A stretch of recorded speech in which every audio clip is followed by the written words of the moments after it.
여러분 한번 생각해 봤으면 좋겠는데요.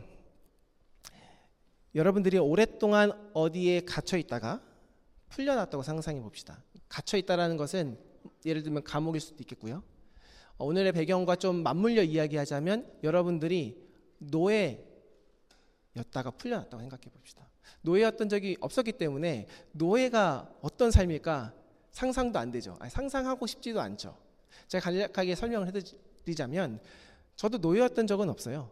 자유로운 국가에서 태어나서 대한민국에서 쭉 살았는데 노예와 비슷한 삶을 경험하는 기간이 있어요. 남자들에게. 그쵸, 군대입니다. 군대에 딱 가면 처음에 기초훈련 기간이 있거든요. 저는 장교로 갔기 때문에 3개월을 했어요. 일반 병사 같은 경우는 한 달인데 3개월을 하는데 가장 힘들었던 게 뭐냐면 잠을 자고 싶을 때 못 자는 겁니다. 노예가 그런 것 같은 거예요. 노예는 주인이 명령하는 대로 행해야 돼요. 그리고 맞춰놓은 시간에 주인이 일어나라고 얘기하면 그 시간에 맞춰 일어나야 돼요. 군대도 비슷하더라고요. 9시 반이 되면 점호 준비를 하고 점호가 무사히 끝나면 여기서 무사히란 그 담당 교관이 와서 먼지라도 하나 있으면 그 먼지를 다 티끌을 다 제거해야 잘 수 있습니다. 잘 끝나면 9시 반에 잘 수 있어요. 그리고 6시에 일어나는데 그렇게 푹 자는 게 아니라 뭐가 정해져 있냐면 불침번이 정해져 있어요. 여러분 밤에 자다가 일어나서 집 앞을 지켜본 적 있으세요? 그런 적은 없죠. 집은 도어락이 되어 있으니까 알아서 지켜줄 건데 군대는 그 불침번을 보게 해요. 왜냐하면 전쟁 때 모든 군사가 잤을 때 누군가 한 명은 지켜야 되잖아요. 그러니까 그 훈련하는 거거든요. 시간이 정해져 있어요. 1시간씩. 여러분 말이 1시간이지 그 옷을 갈아입고 자잖아요. 다시 군복을 입어야 되고 그리고 불침번하는 장소로 가야 돼요. 그러니까 1시간 불침번이면 2시간을 못 자는 거예요. 근데 여러분 10시에 자서 6시에 일어나는데 가장 힘든 시간이 몇 시일까요? 생각해 보세요. 불침번이 1시간씩 있거든요.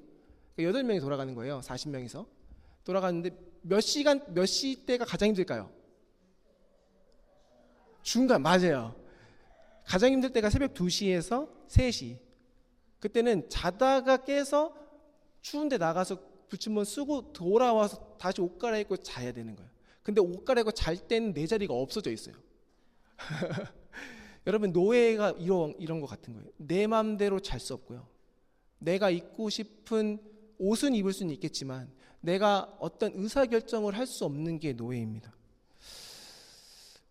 선택권이 없는 게 노예예요. 여러분 노예라는 이 단어를 우리가 머리로는 이해하지만 몸으로는 이해할 수 없는 이유는 우리가 그 환경에 처해보지 않았기 때문이죠.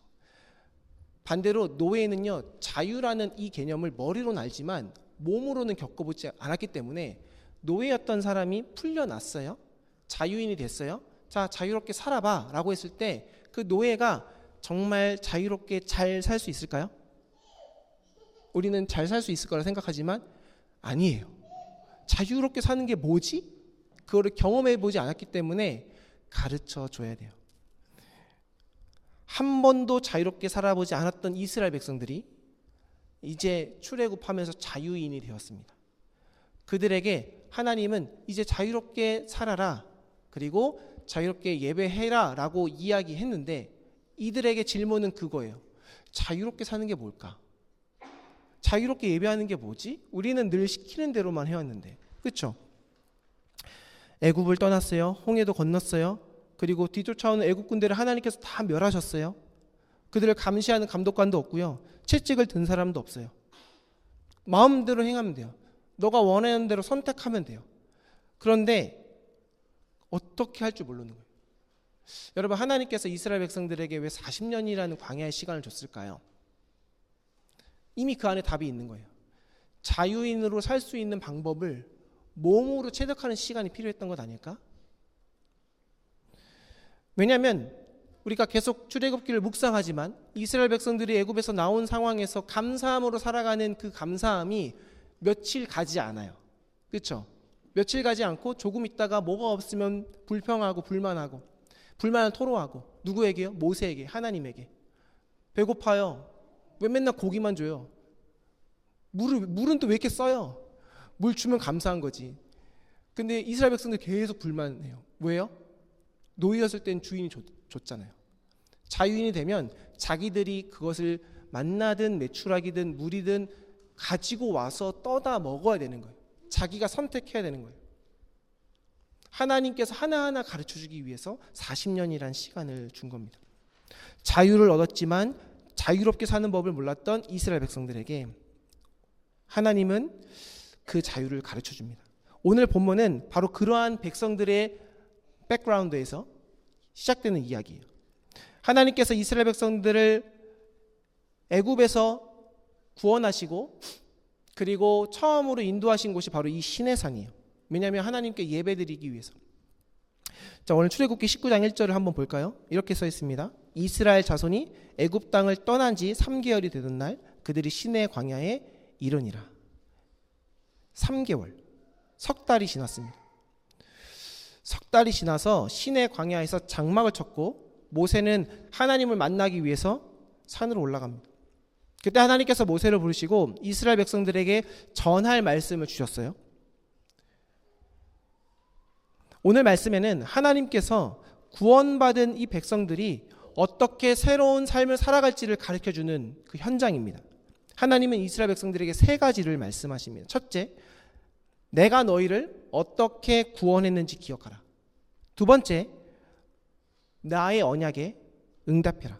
세 번째, 제사장 나라로 살아가라.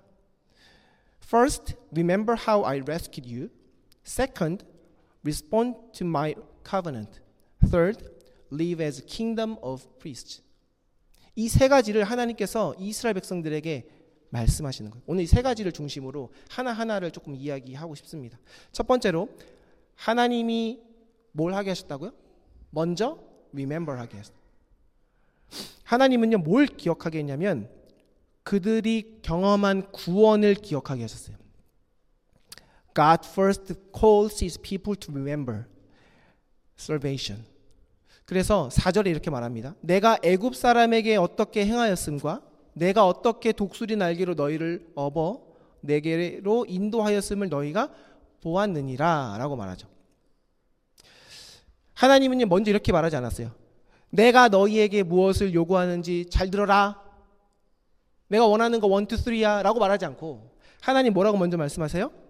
내가 너에게 어떻게 행했는지 알지? 기억나니? 라고 말씀하십니다. 여러분 이것은 뭘 말하냐면 하나님이 우리에게 다가오신 순서를 말하는 거예요. 하나님은요 율법과 은혜를 이야기할 때 그 순서를 말씀하시는 거예요. 하나님이 우리에게 다가오시는 방법은 이거예요. 하나님은 우리를 먼저 구원하시고 그 다음에 말씀하십니다. 우리를 먼저 사랑하시고 순종을 요구하십니다. 하나님 우리에게 순종을 요구하시고 그 순종의 대가로 우리를 사랑하시는 분이 아니라 하나님 우리를 사랑하시기 때문에 그 사랑을 보여주세요. 그리고 나서 순종하라고 하나님 초청하십니다. 자, 출애굽기 20장 다음 장인데요. 보면은 하나님께서 이렇게 말씀하십니다. 출애굽기에 너는 나의 말씀을 지켜라 라고 말하기 전에 하나님 이렇게 말합니다. 나는 너를 애굽 땅 종 되었던 집에서 인도하여 낸 내 하나님 여호와니라. 하나님 자신에 대한 데피니션을 새롭게 재정의하세요. 출애굽기 20장 전까지는요. 하나님의 데피니션은 뭐였냐면 나는 창조주 하나님이었다 했어요. 그런데 하나님께서 스스로 이스라엘 백성들에게 무엇을 기억시켰냐면 이렇게 말합니다. 나는 너를 애굽 땅 종 되었던 집에서 인도해낸 너의 하나님 여호와다.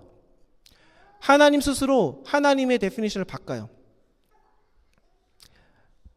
하나님이 이스라엘 백성들에게 누구인지를 가르쳐 줍니다.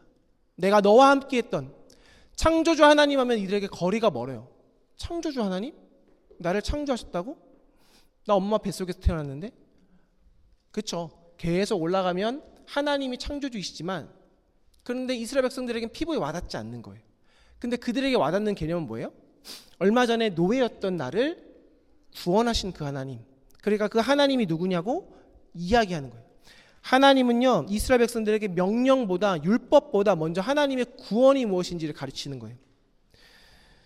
여러분 기독교 신앙은요 바로 여기서 시작돼요. 우리의 열심, 우리의 순종함 이것으로 하나님의 백성이 되는 건 아닙니다. 정말 기초적인 건데 우리가 이것을 너무나 쉽게 놓쳐요. 하나님께서 우리를 먼저 구원하셨기 때문에 우리는 구원받은 백성으로 살아가는 겁니다. 여러분, 이것이 바로 복음이에요.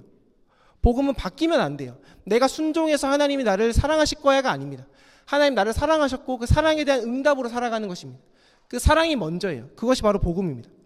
나의 의로 말미암은 것이 아니라 하나님의 절대적인 은혜로 내가 죄에서 해방된 거예요. 나를 구원하신 그 하나님 우리가 잊어버리면 안 된다는 거예요. 하나님은 그래서 이스라엘 백성들을 구원하신 그 일을 독수리의 비유로 설명하는 거예요. 여러분, 독수리 잘 아시죠? 어미 독수리가 새끼 독수리에게 가르치잖아요. 나는 법을 가르칠 때 어떻게 해요? 발로 밀어서 떨어뜨려요. 떨어뜨려서 죽을랑 말랑 할 때 그때 휙! 저 본 적은 없어요. 책으로 읽었어요. 여러분들도 본 적은 없죠? TV로 본 적은 있을 겁니다. 여러분, 애기 독수리에게는 그게 어떤 경험이 될까요? 생각해 보세요. 엄마가 날 발로 찼어. 이 경험일까요? 아니면 내가 죽을똥말똥할 때 어머님 날 구해줬어. 그러니까 어머님은 나의 날개야. 처음에는 아기 독수리는 이해 못했을 거예요. 왜 자꾸 날 떨어뜨리지? 엄마 독수리는 알 거예요. 얘가 날아야 나 없이도 혼자 살 수 있다는 거. 근데 그걸 어떻게 가르쳐요? 날개는 각도 75도를 펴야지 너가 그 공을 잘 날 수가 있어. 이렇게 수학적으로 가르쳐준다고 해서 독수리가 알아들을까요? 날 수도 없을걸요? 떨어지면서 자기가 파닥파닥 하면서 근육이 자라야 이 아기 독수리가 결국엔 날 수 있는 거예요. 연습이 필요한 거예요. 어미 독수리는 그걸 알기 때문에 떨어뜨리는 거죠. 그럼 떨어뜨리고 그냥 방치하면 어떻게 돼요? 죽어요. 그러니까 떨어져서 바닥에 부딪히기 직전에 독수리가 다시금 살리는 거예요. 그것을 몇 번 반복해요? 얘가 날 때까지. 이것을 이 아기 독수리는 기억합니다. 그럼 엄마가 나중에 이 아기 독수리가 날았을 때 그 어머니가 보였던 그 행동을 아기 독수리가 기억할까요? 못할까요? 기억하는 게 정상인데 이스라엘 백성들은 기억을 못하였더라. 그러니까 얘기해 주는 거죠. 내가 밀었어. 내가 널 구웠어. 그래서 너가 지금 난 거야. 여러분, 하나님은요 우리에게 먼저 기억하게 하세요. 여러분 잘 생각해 보세요. 여러분의 삶 속에서 하나님의 은혜가 기억나지 않다면 그러면 여러분 신앙에 문제가 있는 겁니다. 내가 하나님께 구원받은 하나님을 만나고 하나님 나에게 하나님의 사랑을 베풀었던 기억이 나지 않는다면 오늘 주님 말씀하시는 겁니다. 내가 너를 업어서 여기까지 인도했단다. 여러분, 우리의 인생은요 하나도 우연이 없어요. 우리는 잘 착각해요. 우리가 지금까지 여기까지 잘 살아왔다면 내가 열심히 견뎠고 내가 지혜롭게 선택했고 내가 성실하게 노력했기 때문에 오늘 내가 여기 있다고 생각해요. 맞죠? 여러분들이 열심 때문에 여기 있는 것 맞습니다. 우리의 노력이 그만큼 중요해요. 하지만 여러분 잘 생각해 보세요. 지나온 길을 정직하게 돌아보면 우리의 노력만으로 설명되지 않는 순간들이 있지 않나요?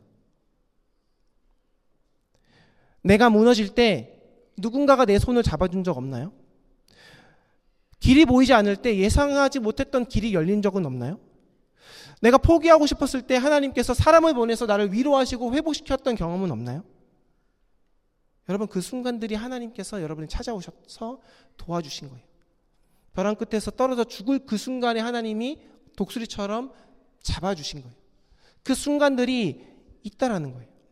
이스라엘 백성들에게 내가 너를 어떻게 인도했는지 봐라라고 말씀하시고 있는 거예요. 그래서 믿음은요, 신앙은요, 기억하는 거예요. 기억하는 거예요. 하나님이 우리를 어떻게 살리셨는지 기억하는 겁니다. faith는 practice 하는 거예요. remembering을. 계속해서 나의 기억을 연습하는 거예요. 하나님 날 어떻게 구원하셨고 나에게 어떻게 함께 하셨지? 왜냐면요, 그 기억을 잃으면 은혜를 잃어버려요. 그 은혜를 잃으면 한 가지가 어려워집니다. 그게 뭔지 아세요? 바로 순종입니다. 여러분, 우리가 은혜를 잃으면요, 순종이요 무거운 의무가 됩니다. 그런데 반대로 은혜를 기억하면 순종은 감사의 응답이 된다는 것을 기억했으면 좋겠어요. 내가 지금 순종할 일이 있을 때 그 순종을 의무로 한다면 지금 나는 잃어버린 거예요. 은혜를 잃어버린 거예요. 근데 내가 순종해야 되는 일이 있어서 순종을 해야 되나?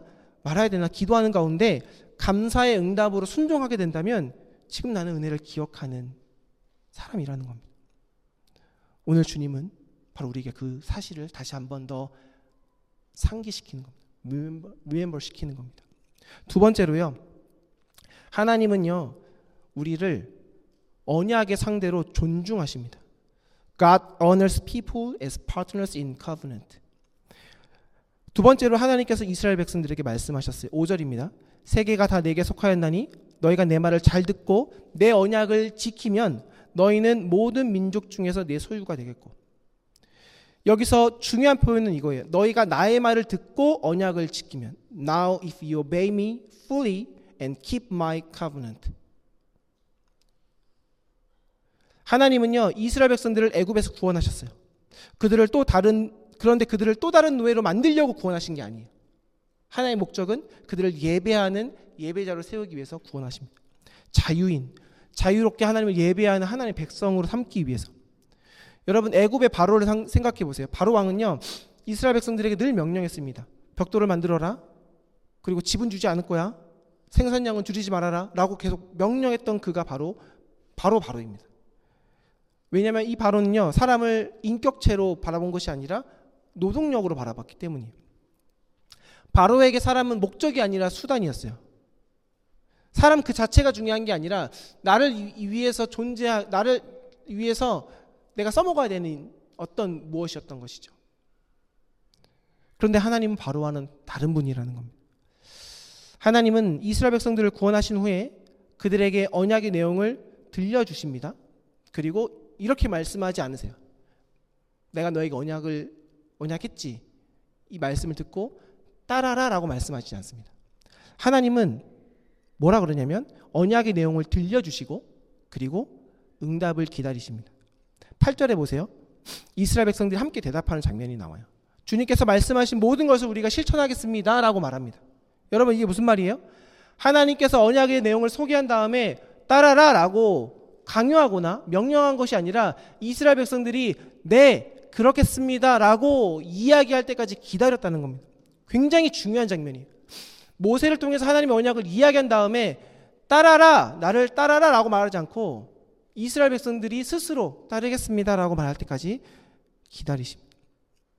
여러분 하나님의 기다림은 무엇을 이끌었냐면 이스라엘 백성들의 선택을 이끈 거예요. 노예였던 이스라엘 백성들이 하나님을 선택하라고 지금 보기를 주신 거예요. 너의 의지로 선택해라. 하나님 묻고 계신 겁니다. 정말 너희는 나와 언약을 맺고 싶니? 너는 나의 백성이 되고 싶니? 나의 말씀을 듣고 나의 길을 따르겠니? 라고 질문을 던지시고 그들이 스스로 선택하게 하십니다. 그들이 스스로 책임을 지겠다라고 결단하는 사람이 되게 하십니다. 여러분 이것이 하나님이 우리를 대하는 방식이에요. 하나님 결코 여러분들에게 억지로 여러분 끌어가지 않습니다. 사람을 조종하지 않죠. 하나님 말씀하시고 기다리십니다. 하나님 부르시고 우리의 응답을 기다리십니다. 그리고 하나 우리를 끝까지 사랑하시고 그 사랑의 응답을 기다리십니다. God speaks and then He waits. He calls and then He waits for a response, right? He leaves us and then He invites us to respond in love. 창세기 1장이랑 똑같은 거예요. 창세기 1장 1절 여러분 다 아시죠? 시작. 네. 그리고 그 하나님께서 우리를 창조하실 때 어떤 모습으로 창조했는지 이렇게 말씀하십니다. 하나님은 자기 형상, 곧 하나님의 형상대로. 여러분 고대 사회에서는요. 여기서 자기 형상이라는 것을 어떻게 이야기를 했냐면 신의 형상이라고 해서 이거는 왕만 신의 아들이다라고 이야기했어요. 근데 창세기 1장 1절은 그것을 완전히 전복시켜요. 뒤바꿔요. 하나님은 누가요? 사람을 창조하셨는데 사람이 바로 하나님의 아들이다. 하나님의 형상대로 창조하신 이가 왕뿐만이 아니라 모든 사람이다라고 말해요. 남자도 여자도 왕도 백성도 부자도 가난한 자도 모두가 다 하나님의 형상이라고 말합니다. 그 하나님의 그 선언 앞에는 인간을 창조하시고 인간과 함께하길 원하시는 하나님 마음에 담겨 있어요. 모든 인간은, 그래서 하나님의 형상대로 지어진 인간은 하나님의 응답을 하나님은 기다리고 계신다는 것. 이 창세기 1장에서 우리가 잠깐 기억해야 될 것은 뭐냐면, 하나님이 우리를 하나님급으로 생각하면서 우리를 창조했다는 거예요. 여러분 한번 생각해 보세요. 하나님이 우리에게 부르시고 응답을 기다린다는 것은 하나님이 우리를 어떤 존재로 바라보냐면 같은 급으로 생각하는 거예요. 대화하는 급으로. 동우야, 네 라고 얘기하는 거는 대화하고자 하는 거잖아요. 제가 유정이랑 유정아 라고 할 때는 사실은 대화는 가지만 그게 깊이 있는 대화까지는 어려워요. 유정아 미안해. 아직은 어린 아이예요. 같은 성인으로서 대화할 수 있는 것. 하나님이 부르셨고 응답을 기다렸다는 것은 하나님이 이스라엘 백성들 어떤 위치로 생각하냐면 나와 함께 이야기할 수 있는 급으로 생각한다라는 거예요. 그런데 여러분은 여러분 스스로 어떻게 생각하세요? 혹시 여기 계신 분 중에 나 스스로를 하찮게 여기는 분들이 계신지 모르겠어요. 내가 실패했다고? 내가 능력이 없는 것 같다고? 내가 돈이 없다고? 권력이 없다고? 혹시 나를 스스로 낮게 평가하는 분들 계신가요? 여러분, 이것은요, 나 자신만 모욕하는 게 아니에요. 그것은 나를 이런 급으로 바라보시는 하나님을 모욕할 수 있다는 것을 생각해야 돼요. 왜요? 하나님은 우리에게 말씀하시고 우리의 부르심을 기다리시는 하나님이잖아요. 조금 다른 얘기로, 그러면은 나는 사랑해. 근데 내가 만약에 다른 사람을 함부로 대한다면 그것은 누구를 함부로 대하는 걸까요? 그 사람이 아니라 그 사람을 창조하신 하나님을 함부로 대할 수 있다는 것.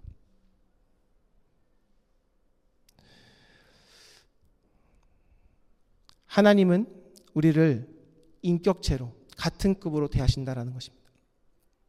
하나님 우리를 부르시고 우리에게 응답한 기회를 주십니다. 우리가 해야 될 것은 그래서 뭐냐면 리스폰스, 우리의 반응. 주님, 제가 주의 말씀을 듣겠습니다. 주님의 길을 걷겠습니다. 혹시 우리 가운데 하나님의 그 말씀에 응답을 하지 못하는 지체가 있다면 오늘 이 말씀 안에서 우리가 하나님 앞에 솔직하게 응답하고 고백하면서 나아가는 그러한 일이 있길 주님의 이름으로 축복합니다. 세 번째로는요, 하나님은요, 이 노예였던 이 사람들을 자유인으로만 부른 것이 아니라 제사장으로 부르셨습니다. 제사장. God calls former slaves to become priests. 이스라엘 백성들이 그냥 해방돼서 자유롭게 놀아라가 아니라 하나님은 그들을 무엇으로 불렀냐면 제사장으로 부릅니다. 6절입니다. 너희가 내게 대하여 제사장 나라가 되며 거룩한 백성이 되리라. 너는 이 말을 이스라엘 자손에게 전할지니라. 이 말씀을 처음 들었던 사람들은 누구일까요? 이 말씀을 처음 들었던 사람들, 이스라엘 백성들. 그들은 갓 노예에서 해방됐던 사람들입니다. 애굽의 귀족이나 관리들, 그리고 오랫동안 종교적으로 훈련받았던 사람들이 아니라는 거예요. 얼마 전까지 벽돌을 만들었던 노예였다라는 거죠. 노예였다라는 것을 우리가 조금 더 다각면으로 바라봅시다. 이들의 손에는 뭐가 있을까요? 일을 했던 그 굳은 살이 박여져 있는 상태예요. 어깨에는 무거운 짐을 나르면서 생겼던 그 어깨에 굳은 살들이 배겨져 있는 사람들.